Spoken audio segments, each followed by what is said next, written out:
Good morning, everyone. Good afternoon. My name is Nicolas Rousseau. I'm product manager for Flexera ITAM. And we have today this 1 hour session on the SAM best practice webinar. This is a July session. Every month we have a session. This is the 10th one. And I will be happy today to cover multiple topics, such as managing containers, in ITAM, which is the main topic, and also the news and the answers to those questions. So I'm going to share my screen during this session. I know it can be confusing sometimes. There are two tabs, it seems. One which is showing a static first slide, but another one which you should see now, which is showing now the agenda. So if you see you have an issue to see the screen or to see the slides moving on and then the screen sharing, please have a look and check if that's not in another tab in your web interface. So let's start with the session. We have quite a busy session today.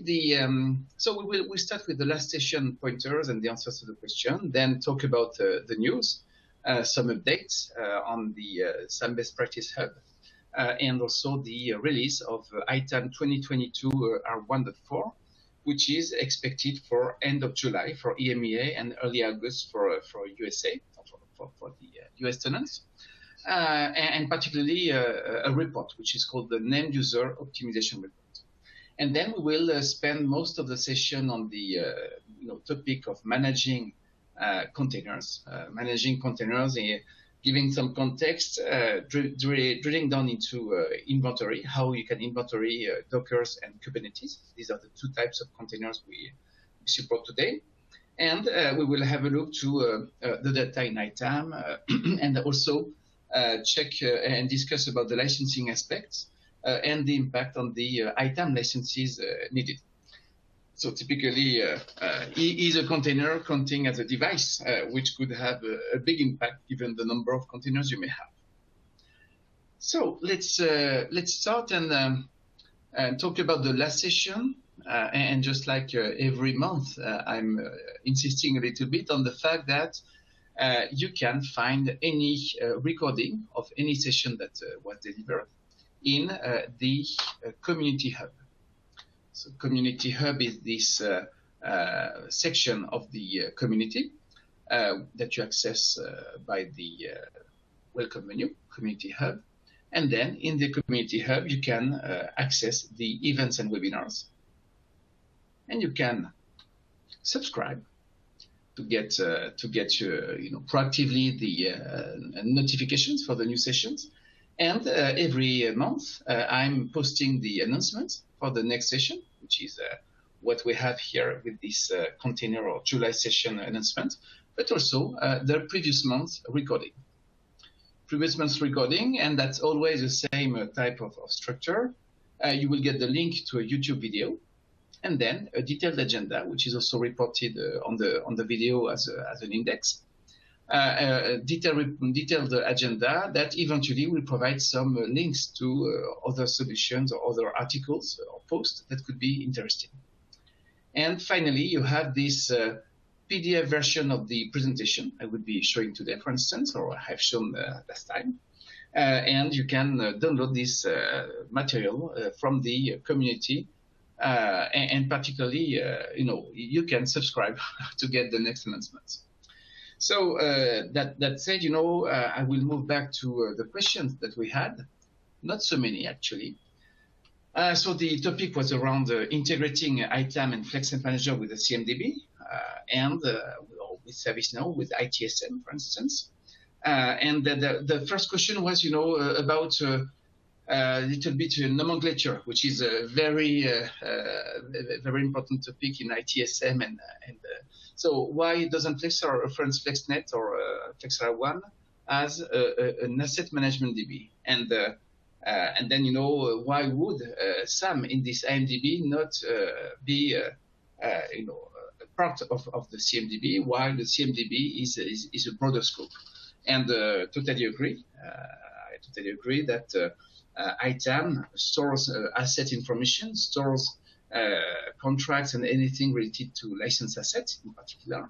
and allows to drill down into more details. So that's where maybe ITAM can be deeper than a CMDB in terms of computing license consumptions, for instance. However, there are things that ITAM, as it is today, is not covering, such as CI relationships, which is quite an important thing in a CMDB, to do some risk analysis or some business impact analysis, or eventually total cost of ownership. What we can note is that Flexera One, actually more broadly, is starting and is deep diving into managing business services. So this is a part of cloud cost optimization. Actually, I think it's more a cloud cost migration. So the section in the Flexera One platform that allows to prepare a migration to the cloud, and description of the existing applications and architectures is necessary.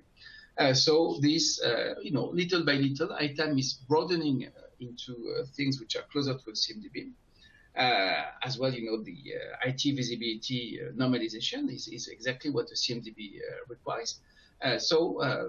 These are interrelated topics which sometimes overlap and sometimes have specializations which are not addressed by the others. Second question was about Technopedia versus ARL being an authoritative source of normalized data in ServiceNow or in any CMDB. And that's one thing I discussed a little bit during the call. Indeed, the ARL, Application Recognition Library, which is the view of the normalization that we have in ITAM or FlexNet Manager, has a lower granularity than what you can find in IT Visibility, which is focused on the releases. And a configuration management need is to understand what has been deployed in the context, for instance, of addressing a ticket, an incident, but also to understand what is the life cycle information on the deployed applications. So definitely, as I mentioned during the presentation, IT Visibility has a better fit to ServiceNow or to any CMDB because this is actually the focus and the core focus of Technopedia, normalizing data for CMDBs, hardware and software data. While the ARL has a higher level of granularity, which is absolutely good for software asset management, but maybe is not deep enough and detailed enough for CMDB. So, and that's why, I was mentioning that uploading inventory data from ITAM to CMDB is possible. This is actually part of the out-of-the-box integration with ServiceNow, for instance, but I would typically advise to use IT Visibility or Technopedia. One thing about the ARL IDs and the Technopedia IDs, so there is something called the crosswalk that we have worked on. As you may know, historically, Technopedia was a separate company, very, very involved into hardware data, software data normalization with a release level being managed and with all the information related to lifecycle. The ARL is, in the end, sort of a less normalized view of the same inventory data. So that's why we are, merging the two databases. And I would even say that today the ARL is generated from Technopedia. And there is something called the crosswalk, which typically would link a version 3 of a product to version 3.1, 3.2, and 3.3 in Technopedia. And soon, or it will come soon, I would say in a reasonable amount of time, we will have the normalization in ITAM, so for the cloud customers, managed by IT Visibility, and then updating ITAM that will then manage the license reconciliation process, for instance. And this normalization will be faster. That's a good thing with the new technology that could be used, which is different from the current C# SQL Server approach we have with ITAM, FlexNet Manager. And this data will sort of have a CMDB view and a SAM view of the same installed software. So moving on to the news, and rushing to the container topic. So ITAM R1.3 got released in July. Actually, this is today for the US.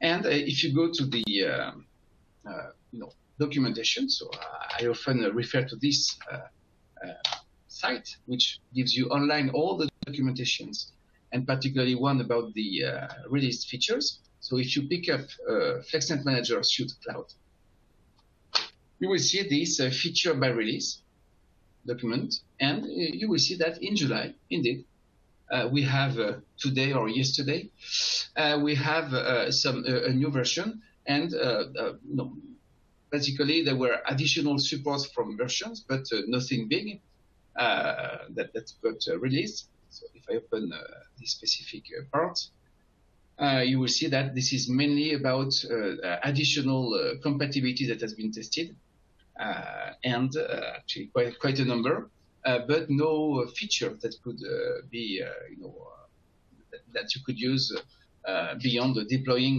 the latest agents on the additional platforms. A new version is expected for the end of the month, end of July for EMEA and early August for US. And this version will bring a report which is called the NAND user, the NAND user optimization, NAND user license optimization report. So I put a screenshot in this slide. This is something that we have in the roadmap, and the idea that this report provides visibility on the NAND user license consumption, which is not always a simple topic. It gives visibility, and it also gives optimizations calculations based on the installed applications and based on the used applications. And the idea that not only ITAM or FlexNet Manager can collect existing subscriptions for Microsoft 365 or Adobe, for instance, the work of the license is to take these active subscriptions and compare to the actually deployed and used applications, showing that there are many things to check around the usage and inventory quality. So foundations must be here to start thinking about optimization. But once you have the data, which means reliable inventory, systematically deployed, reliable usage, and there is one of the sessions I delivered in November 2021, which is fully focused on metering. Once you have these two elements, which are trustful and reliable, you can go to the next step, which this report will allow, which is downloading, accessing and the data, and data which is analyzed by the report, and making decisions on downgrades. So just to show you, this is not very spectacular, but the data you see will be useful. So if you go typically to reports, this is a sort of a preview version. And by the way, I will share this version of the community as a report that could be installed for on-prem customers. So if we go to this named user sort of a preview report, if I run the report, you see that it's basically summarizing user per user, so, and license per license. So that could be a large number of records, depending on how many NAND user licenses you manage. And for each user, you see that just checking if I have the right records. Yeah. So for each user, the data is summarized by user. So basically, for each user, the report will analyze the current license consumption for the user. This person, Benedict, is consuming from this Creative Cloud All Apps application license, because it has an active subscription to it. So the user is allocated to the NAND user license. And then the report reads the data, which is summarized. And you will see there is quite a lot. But the idea that the report will analyze the current costs. That's quite easy. That's what people can manage. It will analyze so it will analyze the current cost. It will analyze, I will take another example. It will analyze which applications have been installed and which applications have been used, reporting the last use date of each of the applications. It will also catch, the most recent usage date for the applications. And the report will summarize some metrics, such as, number of products covered by the license. Typically for Creative Cloud, you have 14 or 13 products. Number of products installed consuming the license, number of products used consuming the license. And then there is, I would say, an optimization engine, which will compute based on installed applications or used applications. And installed is priority one because you don't need to do any change to actually stop a subscription if somebody did not even install the applications. If you use them, if you didn't use them but install them, you'd rather uninstall the application first and then downgrade the user. And the report is building these recommendations and is computing the optimal license cost. So if I take this one, for instance, is computing the optimal license cost and, for instance, will show user by user, this is the optimal cost, this is your saving. It computes a total saving if you were applying all of the recommendations. Of course, this is a sort of a potential saving. This optimization requires an action so that you can really take the subscription or stop the subscriptions. And you will see there are some analyses that will check, if you have all the licenses that exist to compute correctly the consumption.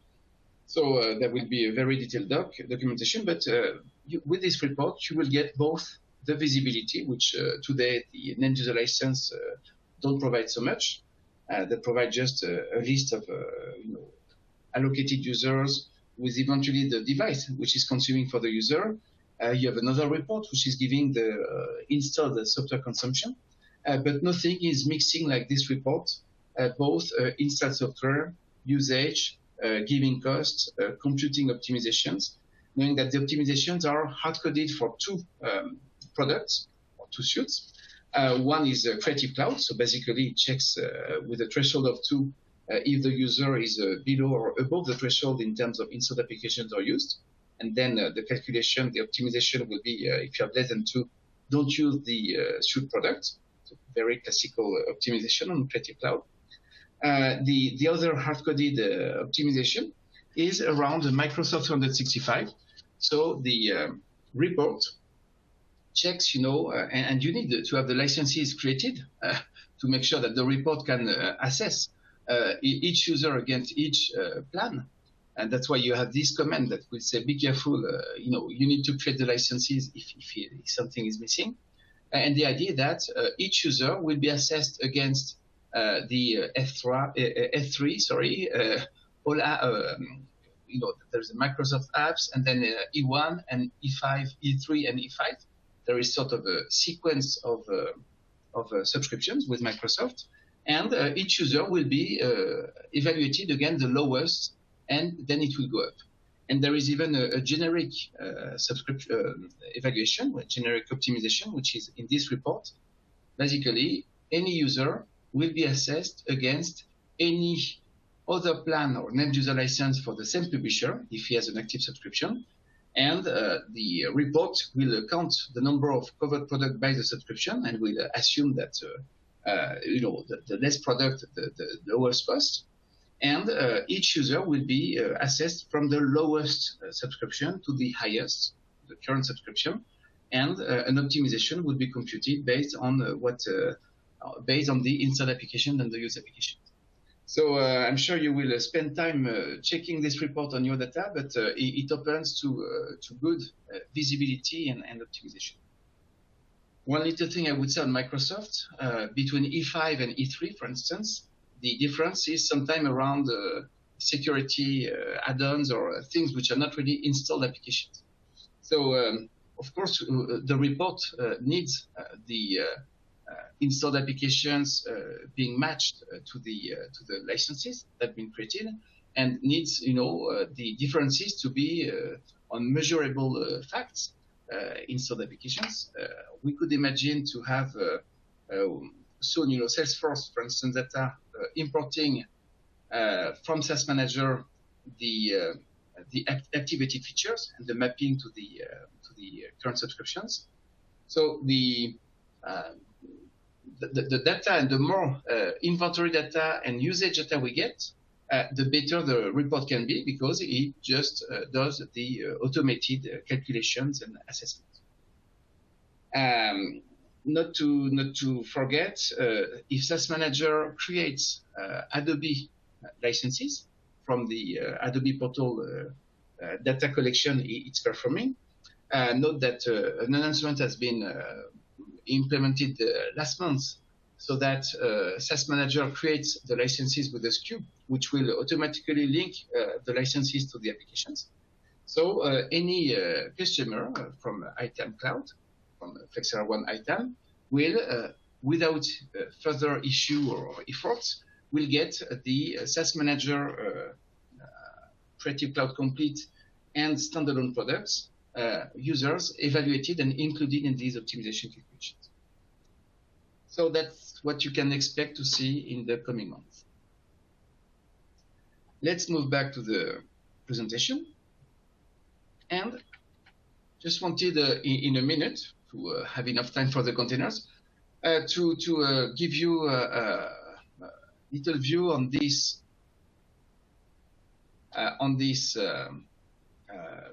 post that is evolving, that keeps evolving with a number of views today. So this is what we could call the best practice hub. This post is giving the information in the perspective of the coming hubs. There are 3 hubs: operations transparency, SAM data transparency, and SAM optimization hub, which are going to make the user experience on ITAM and FlexNet Manager evolve from a list and detailed approach with reports to a more structured and question or process-oriented approach.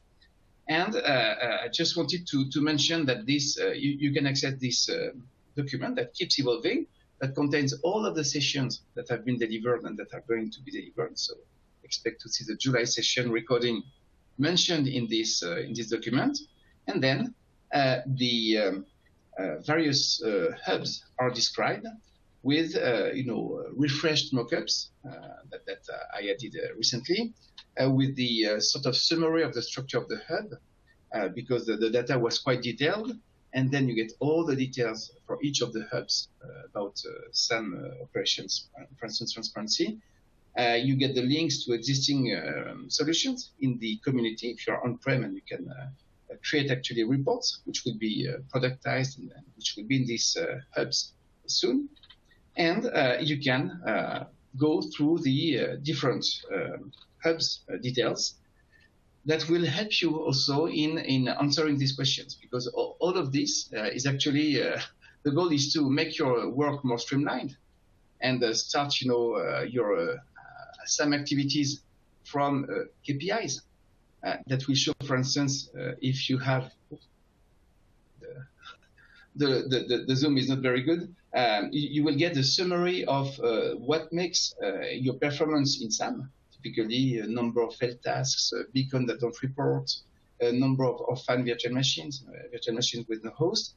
You will get each time, the sort of KPI and the color of your performance, and you will be able to drill down, because each of these corresponds to an existing screen or report, or eventually new report that will be created, and you will get the full explanation on the bottom with more guidance on each of these steps that need to be correctly reached, so that you can trust your SAM data, and then focus on the higher hand of the Maslow pyramid, which is managing optimization. So you will see everything is here. I also updated the SAM optimization mockup with the structure again. And the SAM transparency hub has been also updated with more information, and particularly, a view which is interesting, which is a publisher-centric SAM transparency dashboard that will, for a given publisher, give you in a single, dashboard, the summary of the coming contracts, of the compliance and trend, of the current commercial deployments, license and license. So you will get, if you're a Microsoft SAM manager, you will be able, from this SAM data transparency report, you will be able to access the UI and ITAM fully focused on the context of your publisher. Okay, let's move on. Go back to the PowerPoint. And we can now start the main topic, which is management of containers. So a little bit of context. Technology keeps evolving, and that's a race. And a publisher like Flexera needs to keep up to date in the innovations, which are very often related to virtualization or streaming of virtualized applications. So you may have seen we have evolved on VMware Horizon support. We are supporting Citrix on-prem, and Citrix Cloud will come soon. So every time a technology company or software company has a new good idea on changing the way applications are used for the good of everybody, which means more flexibility, more ability to scale, and so on. Every time there is a challenge for us, which is catching the data and the new way the data can be accessed for application usage and platform deployed by the customers. And every time there are new questions which are raised around licensing. That's a permanent race between the technology company and the software company which are building the licensing rules. And on this, I just wanted to maybe point to a post which is in this ITAM best practice document. Okay, so I closed it. Maybe I will not yet. I will not spend too much time, but there is just a pointer to a blog post in this best practice hub, which at the very bottom, which is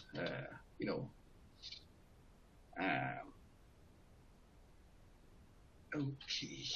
So the good intentions and goodwill will. This blog may be interesting. That's exactly the context of what we're discussing, which is everybody is evolving, and the technology evolves, which leads the vendors to invent more complex licensing rules. And in the end, that's a nightmare for the people who have to manage the license risk and the license costs. So that's an interesting blog post, which exactly fits this Kubernetes topic. So one more new technology of accessing and running applications. And we support today Dockers and Kubernetes, but are more being released, but this is our focus today. And the idea that with these technologies, you can have short-lived containers which instantiate some images themselves that have a number of applications. It's a little bit like the VDI, Citrix VDI approach. And these containers will run an application, stop, another container will stop 10 minutes later, running the same application, eventually on another host, all this within a cluster. So this is, the context, this is a little bit where. So I will move on, but some context, some explanations on inventorying containers with the Flexera technology. And we will check together what the data looks like in ITAM and FlexNet Manager, and also discuss the licensing aspects for managing licenses, but even for the Flexera licenses that eventually could be needed for managing Dockers and containers. So yeah, quite a generic slide that shows that IT is evolving, going to hybrid IT, and we keep having new technologies that are serving the needs for companies to run applications. So this goes from the classical data center desktop and devices, SaaS applications. I was talking about Salesforce or SaaS Manager, which are hosted and delivered by the vendors, including Flexera One. And then you have Edge and IoT, you have cloud and containers, and you have platform as a service. And in the end, we are running after this technology evolution to provide you the ability to track what is deployed, what is the cost of running application, and what is the license fee. So Kubernetes and Docker, the challenge, and I will not go into too many details, but the idea that you have some nodes, and you have some in some nodes you have some pods which are containing containers, and these containers will instantiate some images which will which will have a number of applications ready to use for the container, and the container will consume some hardware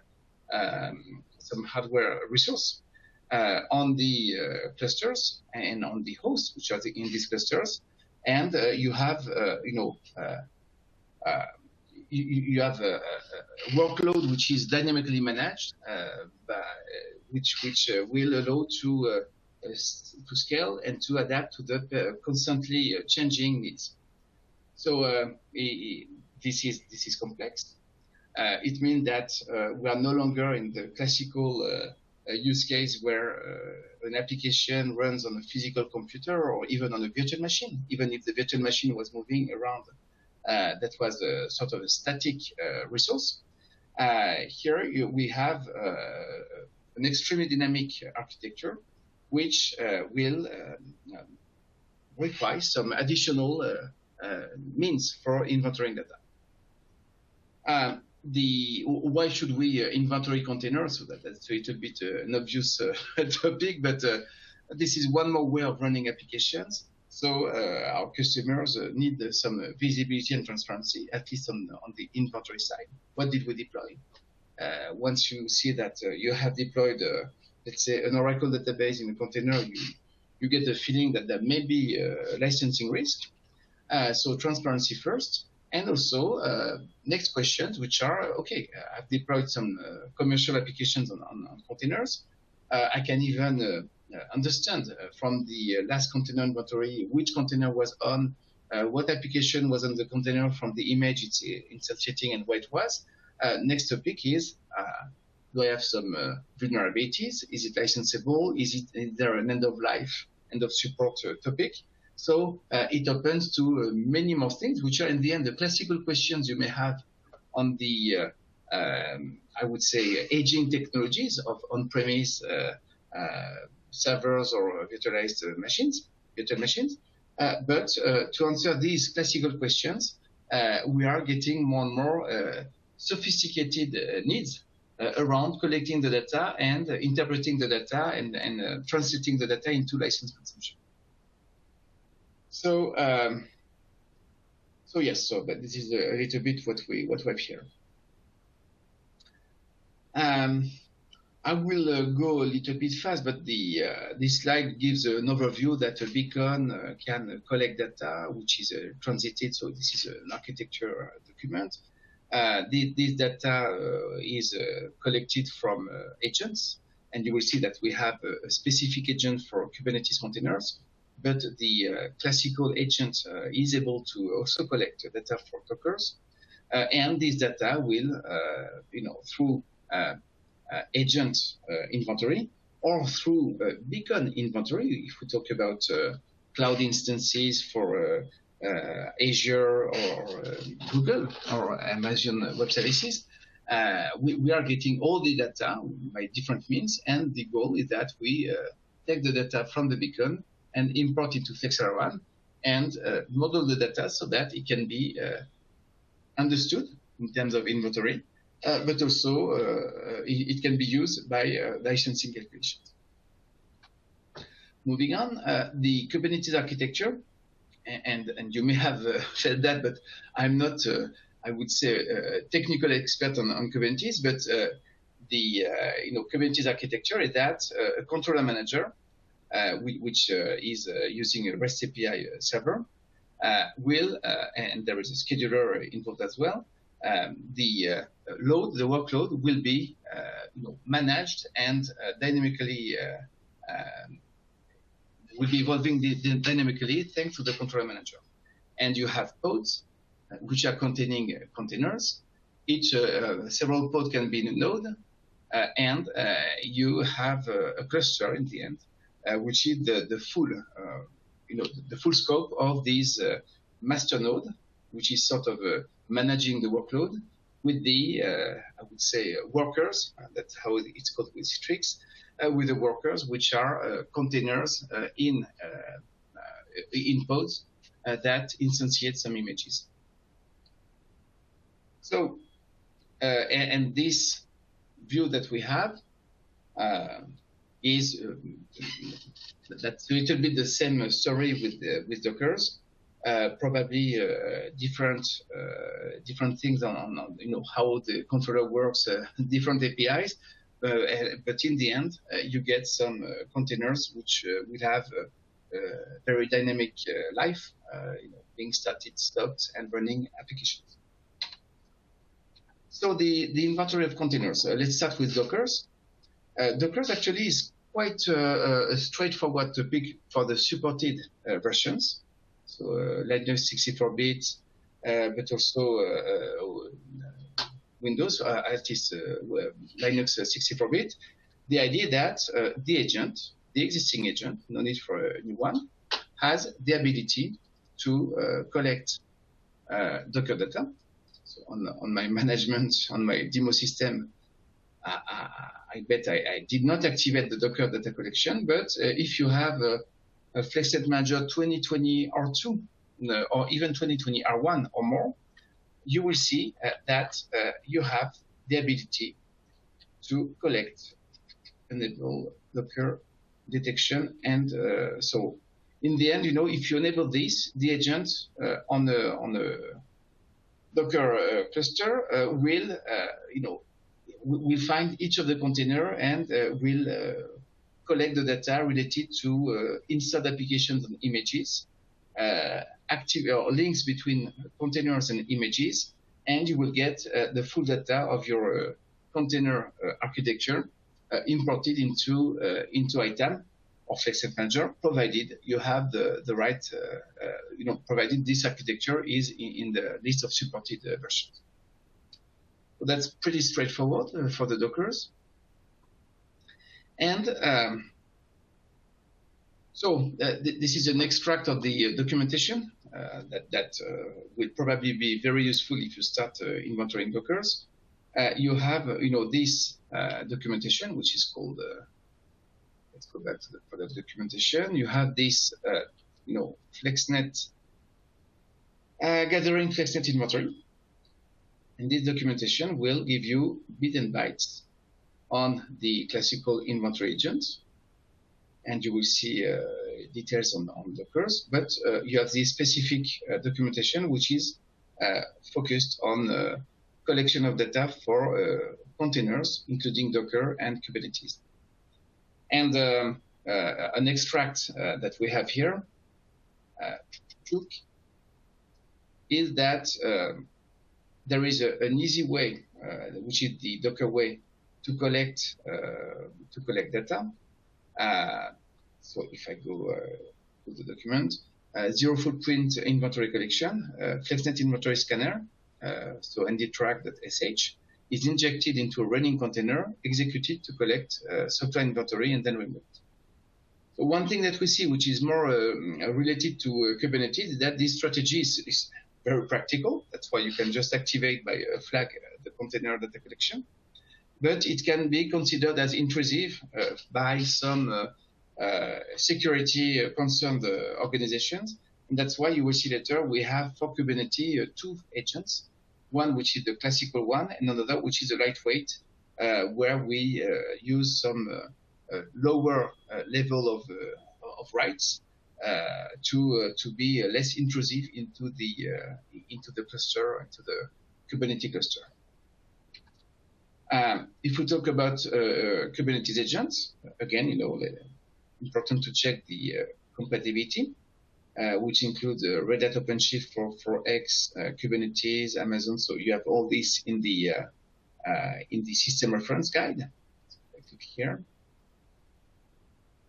Again, a documentation that you can access through docs at flexera.com, which will be giving you the prerequisite software, particularly for the agents on Kubernetes or on Docker, sorry, and the Kubernetes agent on these other platforms. So once you have secured the fact that this is a supported platform, you can deploy the Flexera Kubernetes agents, knowing that this is the same functioning a little bit as the Docker agents. It's deployed as a container. It can inject and detract into other containers, at least the full version of the agent, and it will populate data into Flexera One platform. We'll have a look to what we see in the tool once this Kubernetes data has been collected. It includes cluster metadata, cluster nodes, pods deployed, images with the software, the evidences in these images. And one thing that we will develop a little bit later, specific to Kubernetes, it collects also licensing data, which is quite specific to IBM, because IBM has a license service, which is mandatory for customers of IBM product that use Kubernetes clusters. So the ability by the agent to collect this data. So, and you see, the agent is injected in the other containers. So you put the agent in one node, and then it will collect the other container data. So I will not read all the text, but there is the inventory agent and the lightweight agent, which has been developed from feedbacks we got from customers who are very, very careful on the Kubernetes footprint or the footprint of the agent on the Kubernetes clusters and the level of writes. So I will not go into full details. The documentation is very precise, but you can use the lightweight agents. And going back to this documentation, here we go. You will see that there is a cool tool called Image Track that is a PowerShell that allows to collect the list of applications or in the image, or the list of signatures, the list of evidences. And this tool, in the lightweight approach, will provide data that may not that would be hard to get with the lightweight agent. So this is I'll let you read in detail the documentation on that. So if we move forward, the Kubernetes agents are deployed into each Kubernetes clusters as a native containerized application. They are managed using standard Kubernetes tooling. So very often, this is not about the Flexera team or the ITAM management team to deploy the agents. The packages are just provided to the admins of the Kubernetes servers, and the agent will observe the clusters into which they have been deployed, will produce inventory files, which will contain the data collected, will collect the information by connecting to the Kubernetes APIs, and will subscribe to event streams for the resource monitored with a minimum configuration based on Kubernetes 1.16 or later. So what is collected? The basic cluster metadata. So we're still talking about Kubernetes agents. Kubernetes version, the unique ID of the cluster. This is the same for Dockers. The node that compose the cluster, the hardware resources, the serial number for the servers, the cloud instance metadata, eventually if that's available, and the pods that are deployed on the cluster with the images the resource limits applied to the container, the usage, and the software identifying annotation, which is basically the signature that will allow us to understand which are the deployed applications in the images.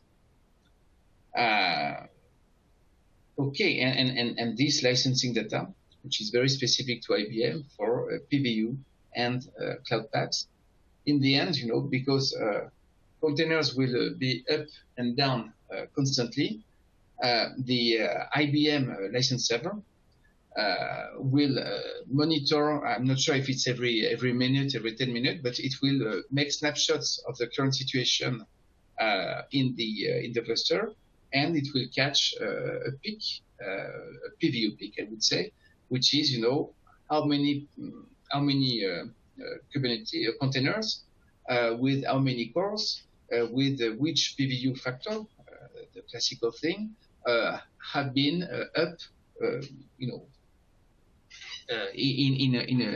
at the same time concurrently, and it will compute the peaks of consumption. It reminds me a little bit of the mainframe MIPS calculations, which were nothing more than catching the peak of activity. So that's what's happening also on the Kubernetes clusters. History repeats. So I'm moving on. I will not take all these things, but there is a comparison between the Flexera Kubernetes inverter agent and the lightweight, because there is there are a number of questions, and here I would advise to contact the Flexera services or our partners, which are used to deploying Kubernetes agent. There is a planning session required to decide what type of agent to deploy and what are the pros and cons and the way of deploying them. And finally, you can download the Kubernetes agent. So this is something, I think I have it actually on my demo system. There is a part in ITAM or in FlexNet Manager where you can download the agents and the classical agent, but also the Kubernetes agents, which are quite specific. And once you have downloaded the agent, you can deploy. So there is a documentation to install the Kubernetes inverter agents, to install the lightweight agent, how to run the image inventory tool if you don't use the full version of the agent, and you will get the details in this slide. Let's move on and have a look to what it looks like. So in the slides, you will see the data, but I will show it in a live environment. To do this, I will go to our demo system, which has a little bit of inventory data. Okay, so there is a menu in ITAM or in FlexNet Manager. Not exactly the same navigation, but this is the same data in the end, managed the same way in the same database, where you can access the inventory and the container.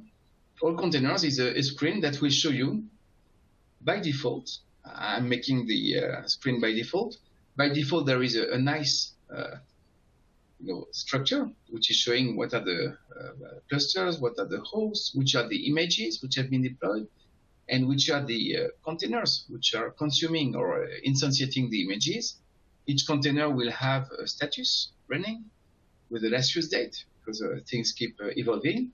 And if I make this report flat, or this screen flat, you will see actually that we get the links, which unfortunately are deactivated once it's in a structured way, in a collapsed way. You see here that you can actually deep dive into the images. If you open an image, here we go. You see that an image in the end it has a Docker type. And you can, on the image details, you can see which are the recognized applications. The names are not very beautiful, but that's the way these images are named, which is a very unique, UUID. You can see the evidences, because there may be topics around data recognition, application recognition, and so on. So we give you, like on a virtual machine or on the computer, the details on these applications, evidences. The file evidences got collected from 2020 R1 on, at least on Docker. So my demo data may not show file evidence, but that's one thing which is collected. Or that's one thing you need to collect globally with the agent to make sure that you collect it also with the, for the images. And finally, you have this, operating system WMI signature that will give you more information on this, image that information. So I'm closing that. So you got a short view on what an image is, and this is the detail of the so the cluster. If I remember well, is like any other cluster. So it will open here the cluster screen, and you see like other clusters, which are the hosts. I guess on virtual machines we won't see the containers. Affinity rules is not so much relevant to that. This is more for the VMware clusters, but we have modeled the clusters as we model the other clusters. And you get, on the container itself, interestingly, so the container itself will contain the information, but there is no detail. It's actually, a container is quite poor in terms of information. It has a status, it's synced to an image, which contains all the applications. It is eventually run, it is run by a host, which has some information. And in the end, the container itself doesn't have any detail because it's actually a sum of links to objects which have more information. You see here, the host of the container is a virtual machine that eventually would have some applications deployed. I guess we could imagine that it has the Kubernetes controller or receiver application deployed, and the container host in the end will be interesting for the number of cores eventually it has. So this is what we can see, and you see the data can be a little bit complex. The names may be a little bit cryptic, but in the end, you get data, and this data, we are seeing some applications, is managed in a separate type of screens. So if I go to the inside applications, you will see that we have added a new container column. So if you migrated, you may not see this column on screen. And we have two words which are coexisting, and that will lead to the licensing discussion. We have a word which is, which are the container applications, which in the end, installations which in the end are on images, but eventually instantiated in multiple containers. And you get this, classical applications installed, which is what we manage when you open the detail of the computer. If you open Python, for instance,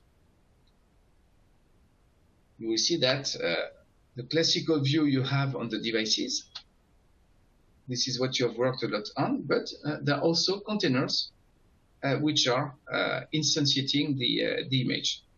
I just said something wrong. The number you see in the container page is actually the number of containers which are instantiating eventually the same image. So one image could lead to 20 installations if you have 20 Dockers which are instantiated or exited. It could be running or not. This is what you will see. But what I wanted to mention is that so there is no license covering Python. But what I wanted to mention is that this is a little bit a separate world. I mean, the license calculations, which are generically looking for inside software, catching the application, the version, and computing a license consumption based on the metrics, the very classical thing, will today not cover the container data, which I would say is purely, except for IBM, purely inventory data. So I'm going back to the presentation. So some screenshots, container image properties. We saw the WMI folder, the list of container applications, so the number of containers that instantiate the applications, and the licensing aspect. So as you may guess, the licensing, applications on containers is complicated because containers are ephemeral; they don't stay for long. The images can be replicated or instantiated or not. And just like in the blog post I was mentioning, there is a gray area where even vendors, so Flexera today covers IBM, I will describe it a bit more after, but no other vendor today, because vendors are not completely clear today on how you should license the applications on containers. So one thing is that very often the applications which are run on containers are technical applications, but when it's a licensing application, when it's a licensed application, that there are some new use case we should be implemented at Flexera, and that we are very open to discuss with customers. We'll start being very specific on specific vendors with clear rules. We will, little by little, expand on how we manage the licensing aspects of the applications on containers.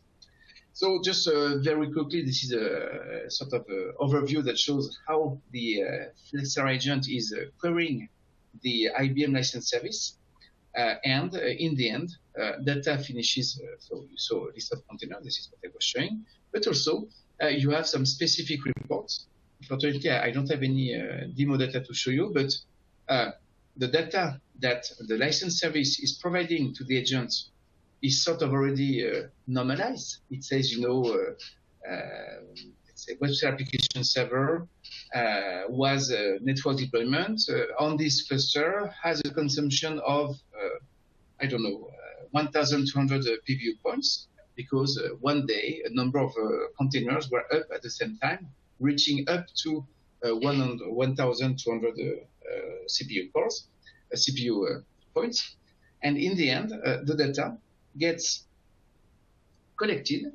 That's what we see in this screen, and imported into the database with the ability to query a report, which will show you actually the output, the result of this IBM cluster, Kubernetes cluster license consumption.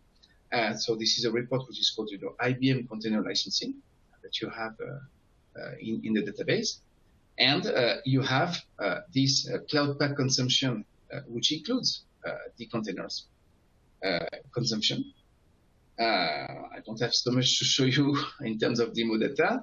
And if you check either the summary page of a license, the VPC license, for instance, here, you will see that the data is actually both in consumption and in the summary. So in the consumption, we basically fabricate the cluster, or we actually reflect the cluster that is inventoried, and we take the IBM Kubernetes license server data that we inject into the license consumption with numbers that may be hard to assess and recalculate, because it depends on a snapshot that happened at a given day in a given situation that cannot be traced easily. However, you get the full consumption, which is the peak capacity for containers combined with the classical capacity for the on-premise or virtualized, physical or virtualized consumption. So that's what I wanted to say on IBM. And let's say we can expand the licensing of applications on container to more use case. With your help, I will be very happy to move forward and address more use case. This IBM consumption on container is one of the aspects of our work with IBM to be a verified tool or certified tool for replacing ILMT. This has been announced back in April. Every ITAM customer has automatically the ability to use on the supported OSs. The ITAM, Flexera One ITAM to replace ILMT. And this work with the IBM team also led to managing and collecting the data for the IBM on Kubernetes, IBM consumption on Kubernetes. I wanted to finish on a topic, 30 more seconds, so that will be my last slide. What is the impact of containers on ITAM license required? So in the end, some customers are a little bit stressed. They say, okay, I start to deploy thousands and thousands of containers. What is the impact? Does it mean I will need thousands and thousands of additional Flexera One ITAM or FlexNet Manager licenses for servers? Because containers may be on operating system which has servers. So there are two big, two categories. A container with an OS, which is not often happening. This is not the most frequent type of container, is in the end behaving like a virtual machine. It is static, it is on. So I would say this is in ITAM a record in the all inventory screen, which can be active. So in the end, it requires a license. However, in the vast majority, I would say 99% of cases, a container which is just an instantiation of a video, an image on a host, does not require a license, just like for Citrix, a VDI or a remote computer that we create to carry a usage on Citrix will not require an additional license. So this is, I would say, out of scope of the Flexera license consumption. Just wanted to make this clear. And I will thank you for your time and for your attention. I will address the questions you may have asked in the chat in the next SAM Best Practice webinar. And this next one will be actually early August, as I will be on vacation after this date. So please monitor the next announcement on the Community Hub for this next session that will be focused on reporting, which is a vast topic, reporting in ITAM, reporting in Flexera One, use of Cognos. So there will be plenty of content for the next session in August. Thank you very much and talk to you soon.